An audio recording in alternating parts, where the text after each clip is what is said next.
السلام عليكم ورحمة الله وبركاته. إن الحمد لله نحمده ونستعينه ونستغفره ونؤمن به ونتوكل عليه ونعوذ بالله من شرور أنفسنا ومن سيئات أعمالنا. من يهدي الله فلا مضل له ومن يضلل فلا هادي له. وأشهد أن لا إله إلا الله وحده لا شريك له وأشهد أن محمدا عبده ورسوله. أما بعد فإن خير الحديث كتاب الله وخير الهدي هدي محمد صلى الله عليه وسلم وشر الأمور محدثاتها وكل محدثة بدعة وكل بدعة ضلالة وكل ضلالة في النار. قال الله تعالى في القرآن المجيد والفرقان الحميد: أعوذ بالله من الشيطان الرجيم. بسم الله الرحمن الرحيم. ربنا ظلمنا أنفسنا وإن لم تغفر لنا وترحمنا لنكونن من الخاسرين. قال رب اشرح لي صدري ويسر لي أمري واحلل عقدة من لساني يفقهوا قولي. اللهم رب زدني علما. آمين يا رب العالمين.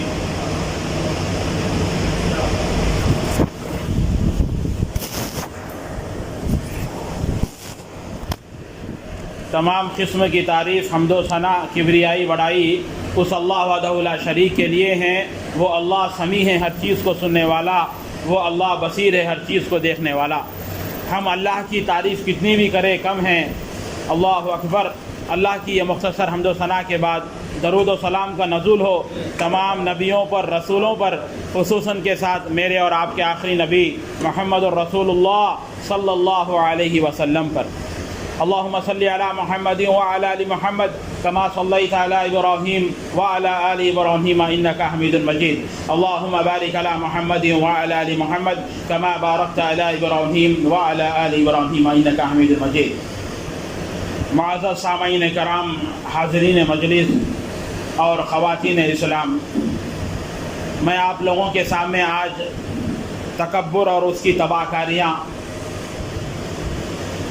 قرآن اور حدیث کی روشنی میں کچھ باتیں اس سلسلے میں رکھنا چاہتا ہوں. اللہ تعالیٰ قرآن مجید میں فرماتا ہے: اور جب ہم نے فرشتوں سے کہا کہ آدم کو سجدہ کرو تو سب نے سجدہ کیا سوائے ابلیس کے، جس نے انکار کیا اور تکبر کیا اور وہ کافروں میں سے ہو گیا. میرے عزیز بھائیوں اور خواتین اسلام، ہم اور آپ جانتے ہیں تکبر، گھمنڈ یہ کبیرہ گناہ ہے. اس گناہ کی وجہ سے اللہ نے ابلیس کو جہنم میں پھینک دیا. یہ اتنی بڑی خصلت ہے.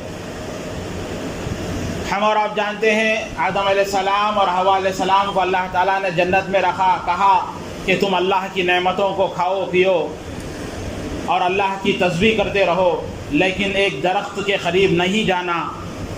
جب شیطان نے ان کے دل میں وسوسے ڈال کر اس درخت کے قریب لے کر چلے گیا، جیسے ہی چلے گیا آدم علیہ السلام سے ان کے جسم سے کپڑے ڈھل گئے. فوری آدم علیہ السلام نے کہا: ربنا ظلمنا انفسنا وان لم تغفر لنا وترحمنا لنکونن من الخاسرین. اے میرے رب، ہم نے اپنے جانوں پر ظلم کیا.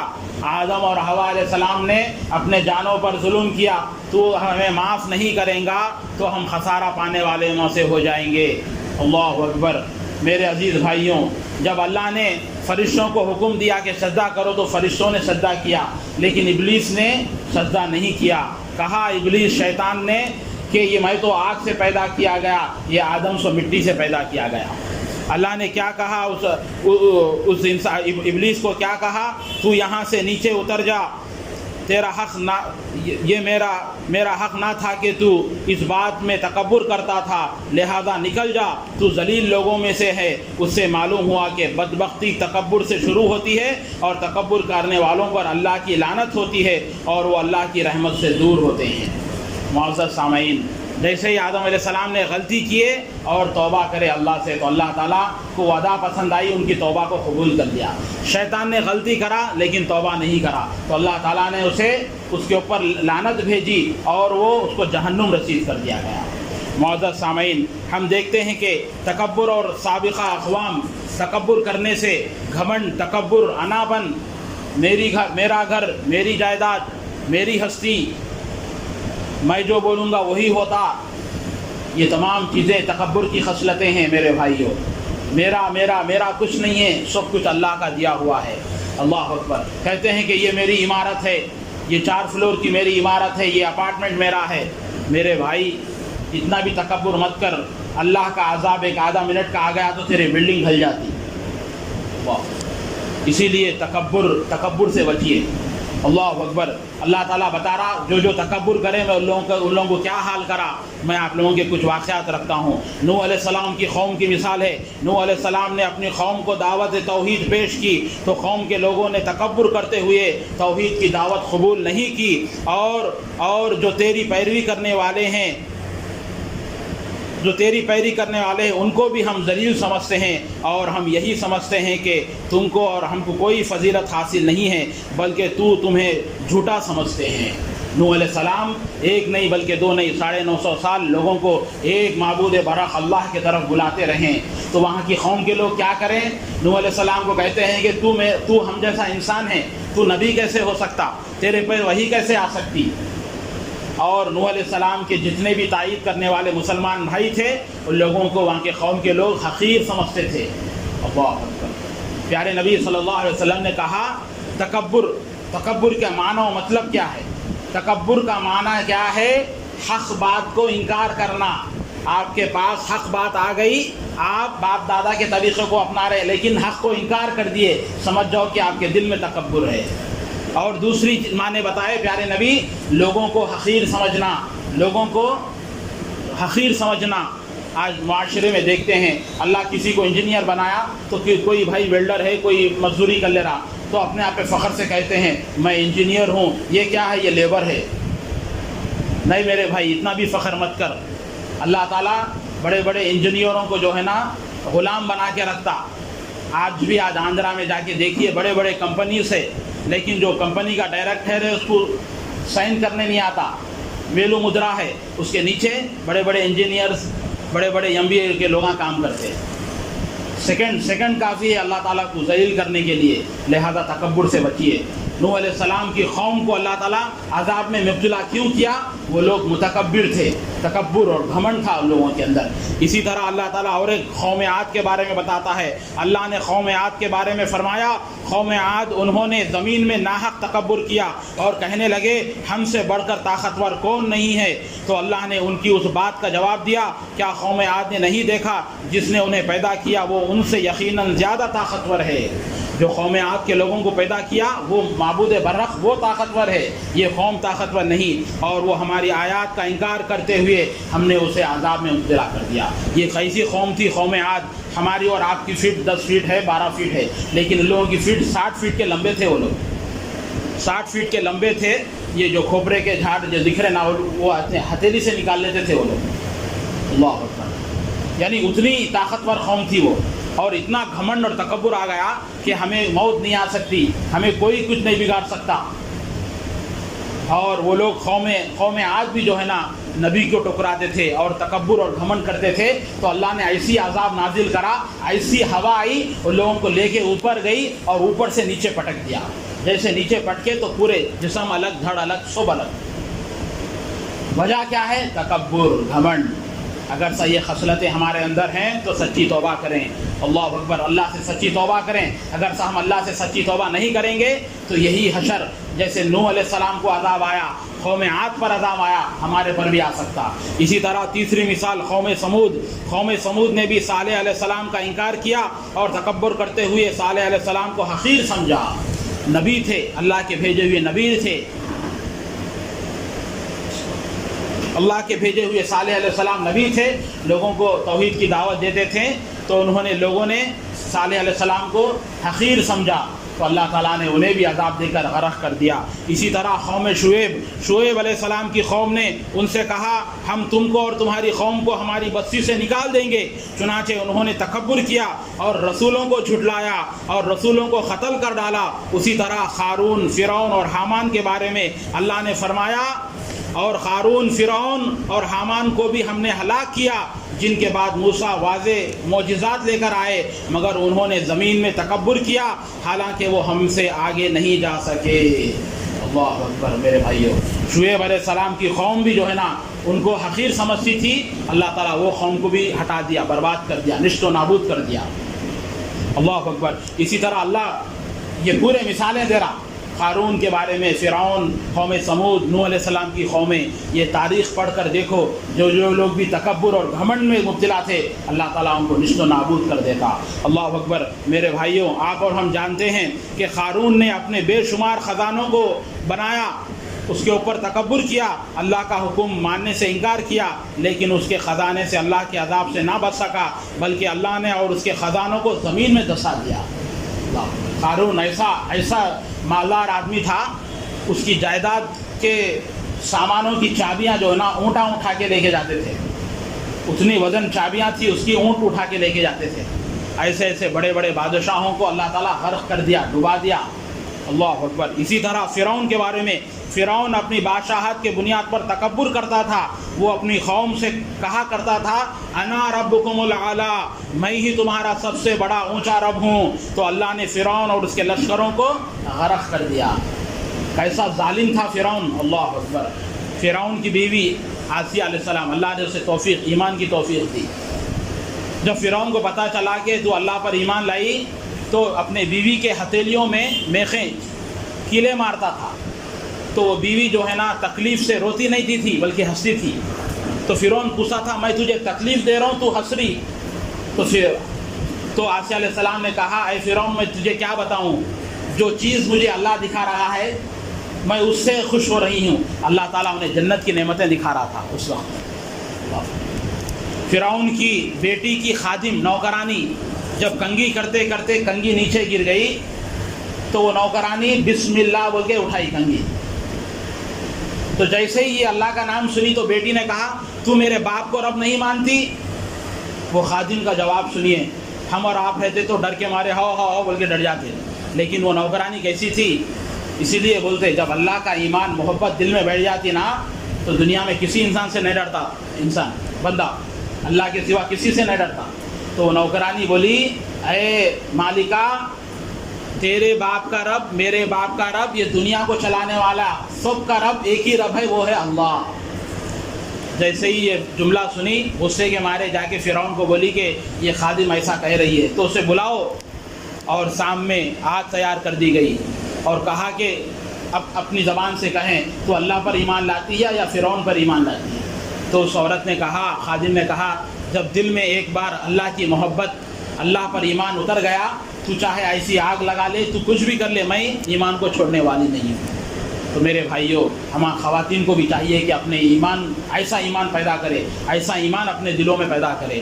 اللہ اکبر. اسی طرح میرے بھائیوں, کفار مکہ کے لوگ, کفار مکہ جب بھی رسول اللہ نے توحید کی دعوت دی تو انہوں نے بھی تکبر کیا. اللہ نے ان کے بارے میں کہا, انہیں جب یہ کہا جاتا ہے کہ اللہ کے سوا کوئی معبود برحق نہیں تو وہ تکبر کرتے ہیں اور کہتے ہیں کہ کیا ہم ایک مجنون شاعر کے خاطر اپنے معبودوں کو چھوڑ سکتے ہیں. اللہ کے رسول دعوت دیتے تو کہتے ہیں کہ یہ جادوگر ہے, یہ تو دیوانہ ہے. اللہ اکبر. اور تکبر کرتے تھے اور اللہ کے رسول پر الزامات لگاتے تھے. اسی طرح اس کے بعد رسول اللہ نے مدینہ منورہ تشریف لائے تو یہاں اپنے منافقوں کا سامنا کرنا پڑا. جب اللہ کے رسول مدینہ میں آئے تو نام نہاد منافقیں جو ہے نا اللہ کے رسول کو پریشان کرنے لگے. ظاہری طور پر مسلمان ہونے کا دعویٰ کرتے تھے لیکن اپنے دلوں میں کفر کو چھپایا کرتے تھے اور کافروں سے پوشیدہ طور پر تعلقات رکھتے تھے. ان کے بارے میں اللہ نے فرمایا جب انہیں کہا جاتا ہے کہ آؤ تمہارے لیے رسول مغفرت طلب کریں تو وہ سر جھٹک دیتے ہیں اور آپ انہیں دیکھتے ہیں کہ وہ تکبر کی وجہ سے رک جاتے ہیں. اللہ اکبر. میرے بھائیوں یہ تمام واقعات سے کیا پتہ چل رہا ہمیں؟ جو بھی انسان تکبر اور گھمنڈ میں مبتلا رہتا اللہ تعالیٰ اسے دنیا میں عذاب دیتا.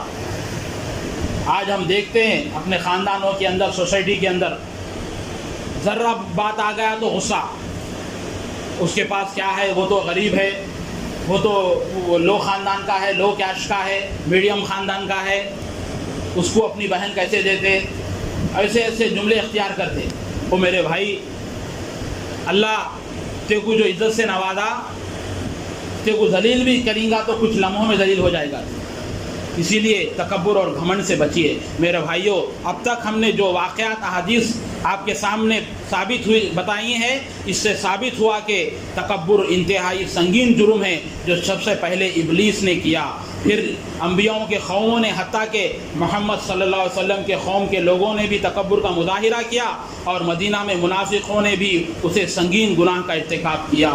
اللہ اکبر. لہٰذا میرے بھائیوں ہم میں جتنے لوگ بیٹھے ہیں ہم انسان ہیں، ہو سکتا ہمارے سے غلطی ہوتی ہیں، لہذا ہمارے دلوں کے اندر یہ تکبر کی خصلتیں، یہ تکبر کی صفتیں موجود ہیں تو آج ہی آپ سچی توبہ کریں، اللہ سے سچی توبہ کریں. اللہ تعالیٰ غفور الرحیم ہے، اللہ تعالیٰ پورے گناہوں کو معاف کر دیتا آپ سچی توبہ کرنے سے.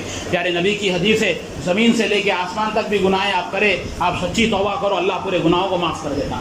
یہ نہیں دیکھتا کہ 70 سال کی 80 سال تک تو وہ گناہیں کرتے رہا، نہیں، یہ نہیں دیکھتا. آپ سچی توبہ کرو پورے گناہیں معاف کر دیتا. میرے بھائیوں گھمنڈ اور تکبر سے بچیے ورنہ اگر سے ہم نہیں بچیں گے تو اللہ تعالیٰ اپنی نسلوں کو برباد کر دے گا، یاد رکھیے. اسی لیے میرے بھائیوں جو لوگ تکبر اور گھمنڈ کرتے ہیں اللہ تعالیٰ ان سے خوش نہیں ہوتا. اللہ تعالیٰ ان سے ملاقات نہیں کرتا، ان لوگوں کے اوپر غضب ہوتا ہے. اسی لیے اللہ کے رسول نے کہا جو تکبر کرتے ہیں وہ بدترین مخلوق ہے، اچھی مخلوق نہیں بلکہ بدترین مخلوق ہے. اسی طرح پیارے نبی صلی اللہ علیہ وسلم نے فرمایا کہ جو لوگ تکبر کر کے زندگی گزارتے ہیں آخرت کے دن ان لوگوں کو چونٹیوں کی شکل بنا دیا جائے گا. اللہ اکبر، اللہ اکبر. اسی طرح میرے بھائیوں ہم تاریخ کے اندر اسی طرح اور بھی کئی واقعات ہیں آپ لوگوں کے سامنے بتانے کے لیے. اور پیارے نبی صلی اللہ علیہ وسلم کی حدیث ہے صحیح بخاری کی، پیارے نبی صلی اللہ علیہ وسلم نے کہا کیا میں تمہیں جہنمی لوگوں کے بارے میں نہ بتاؤں؟ تو صحابہ نے کہا بتائیے، ضرور بتائیے اللہ کے رسول، جہنمی لوگ کون ہیں؟ تو اللہ کے رسول صلی اللہ علیہ وسلم نے کہا ہر سخت مزاج رکھنے والا. نمبر 1 سخت مزاج. آج کل مزاج کیسا ہو گیا؟ بھائیوں میں محبتیں نہیں ہیں. بڑا بھائی رس کے ہے تو چھوٹا بھائی جا کے سلام کر رہا تو ہم دھتکار دے رہا، آؤ چلے جاؤ بھائی وعلیکم السلام، دھتکار دے رہا. سخت مزاج، یہ مزاج کرنے والوں کو اللہ تعالیٰ پسند نہیں کرتا. نرمی اختیار کریے، تواضع اختیار کریے، اپنی طبیعت کے اندر نرمی اختیار کریے. پیارے نبی صلی اللہ علیہ وسلم کی اسوہ کیسا تھا؟ آمین بالجہر رفیدین کرنے سے ہی مکمل احادیث والے نہیں بنتے بلکہ تمام احادیث پر عمل کرنے سے اہل حدیث ہوتے ہیں، یاد رکھ لیجیے. سخت مزاج سے بچیے، بڑوں کی عزت و احترام کریے. اللہ اکبر. سخت مزاج کرنے والوں کو اللہ پسند نہیں کرتا اور جہنم میں جانے والوں کی صفات ہے. نمبر 2 بد اخلاق. جس کے پاس کیریکٹر اچھے نہیں ہیں وہ بھی لوگ جہنم میں جانے والے ہیں اور اللہ کی نظر میں وہ محبوب نہیں ہیں. اپنے کیریکٹر کو، اپنے اخلاق کو بلند کریے. آج اپنے اخلاق کہاں گئے؟ آج معاشرہ ایسا ہو گیا حال کے اندر باپ بیٹا بیٹھا ہوا ہے تو باپ کے سامنے بیٹا ٹانگ پہ ٹانگ ڈال کر فون آپریٹنگ کر لے رہا ہے. کہاں گئی باپ کی عزت و احترام؟ کہاں گیا اخلاق؟ کہاں گئے؟ باپ کے کوئی رشتہ دار آئیں تو سلام تک نہیں کر رہے ہیں.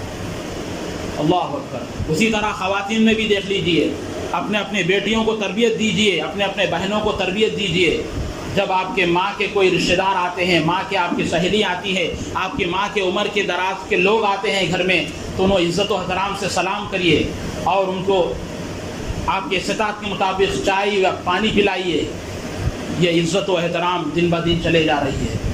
اس سے پہلے خواتین کیا ہے گھر میں بیٹھ کے چائے وغیرہ کچھ اسنیکس بناتے تھے، آج پورا باہر سے لا کے منگا لے رہے ہیں۔ دن بہ دن کیا ہو رہی، محبت دور ہوتے چلے جا رہے ہیں۔ کوئی مہمان گھر کو آ گیا تو کھانا کھاتے ہوئے پوچھ رہے ہیں کہ کتنے دن کا کام ہے، 1 دن کا 2 دن کا۔ ایسے چیزیں ہو رہے ہیں میرے بھائیوں، یہ پورے اخلاق میں آتے ہیں۔ اللہ اکبر، یہ چیزیں اخلاق میں آتے ہیں، لہذا اپنے اخلاق کو درست کریے۔ جب باپ بد اخلاق ہو جائیں گا تو ظاہری سی بات ہے بیٹا بھی ویسی ہو جائیں گے، بیٹی بھی ویسی ہو جائیں گے۔ آج اخلاق نہیں سکھانے کی بنا پر اتنا بڑا نقصان ہو رہا ہے، خاص کر جو ایک لوتی بیٹی رہتی، جس کو اللہ نے ایک لوتی بیٹی رکھا، بہت گلابی لاڑیں نخرے سے پالتے اس کو، جیسے ہی شادی کرنے کے بعد وہاں پر پورا اخلاق دکھا دیتی انہیں ساس سسروں کو۔ ہر دن شکایتیں، بھئی دیری سے اٹھ رہی، کام کاج نہیں کر رہی، بڑے ساس سسروں کے ساتھ ادب و احترام سے بات نہیں کر رہی، منہ موٹا رکھ لے رہی۔ یہ پورے چوہنا اخلاق کے اندر آتے میرے بھائیوں۔ اگر ہم اپنے اخلاق کو درست نہیں کریں گے تو وہاں پر شادی تو کر دیے لیکن وہاں پر انگلی آپ کے ماں باپ پہ اٹھے گی، لڑکی کے ماں باپ پہ اٹھے گی، کیا تربیت دیا باپ، کیا تربیت دی ماں۔ لہذا بد اخلاق انسان کو اللہ پسند نہیں کرتا اور یہ جہنم میں لے جانے والا عمل ہے۔ نمبر 3، تکبر کرنے والا۔ اللہ اکبر، جتنے واقعات میں آپ کے سامنے سنایا یہ تکبر کرنے والوں کی یہ صفتیں اگر سے ہمارے اندر مبتلا ہے، چاہے خواتین ہو چاہے مرد ہو، اس کو اپنی اصلاح کر لیجئے۔ اللہ اکبر، اللہ اکبر۔ لہذا معزز سامعین، تکبر کرنے سے کافی نقصانات ہے۔ آپ یہ نہ سمجھا کہ میری مزاج ایسا ہی ہے، میں ایسے ہی رہوں گا، لیکن آپ ایسے ہی رہیں گے لیکن آپ کی نسل پوری برباد ہو جاتی ہے۔ باپ تکبر کرنے والا تھا تو ظاہری بات ہے بیٹے پورے تکبر کرنے والے نکلیں گے۔ آج دیکھیے ذری سی باتوں پر قتل ہو رہا، ذری باتوں پر جھگڑے ہو رہے ہیں۔ باپ غصے والا ہو گیا، بیٹا بھی غصے والا بن گیا، جا کے لڑائی جھگڑے کرا تو لوگ بول رہے ہیں کس کا بیٹا ہے، فلانا بیٹا ہے، باپ کی عزت چلے گئی۔ اللہ اکبر۔ لہذا تکبر بڑا گناہ ہے میرے بھائیوں، تکبر سے بچیے۔ جو بھی باتیں میں آپ کے سامنے رکھا، اللہ سے دعا ہے کہ اللہ تعالیٰ کہنے والے کو کہنے سے زیادہ، سننے والوں کو سننے سے زیادہ ان کئی ہوئی باتوں پہ عمل کی توفیق عطا فرمائیں۔ اللہ سے دعا ہے کہ اللہ تعالیٰ ہمیں جو بیمار ہیں انہیں کامل شفا عطا فرمائیں۔ اللہ سے دعا ہے کہ اللہ تعالیٰ ہم میں جو مبلغ و داعی ہے، توحید کی دعوت، دین کے اسلام کی دعوت کو پھیلا رہے ہیں، اللہ انہیں تا حیات تک صحیح سلامت رکھے، انہیں تندرست عطا فرمائیں، انہیں دونوں جہاں میں کامیابی عطا فرمائیں۔ اللہ سے دعا ہے کہ اللہ تعالیٰ تمام ملک کے اندر مسلمانوں کی حفاظت فرمائیں، بلکہ دنیا کے تمام مسلمانوں کی حفاظت فرمائیں۔ ہمیں جو پریشان اور مصیبت ہے ان کی پریشانی مصیبت کو دور کرے، ہم میں جو بیمار ہیں انہیں کامل شفا عطا فرمائے۔ جب تک ہمیں دنیا میں رکھے ایمان اور اسلام پر زندہ رکھیں، جب خاتمہ ہو ایمان بالخیر ہو۔ آمین۔ وما علینا الا البلاغ المبین۔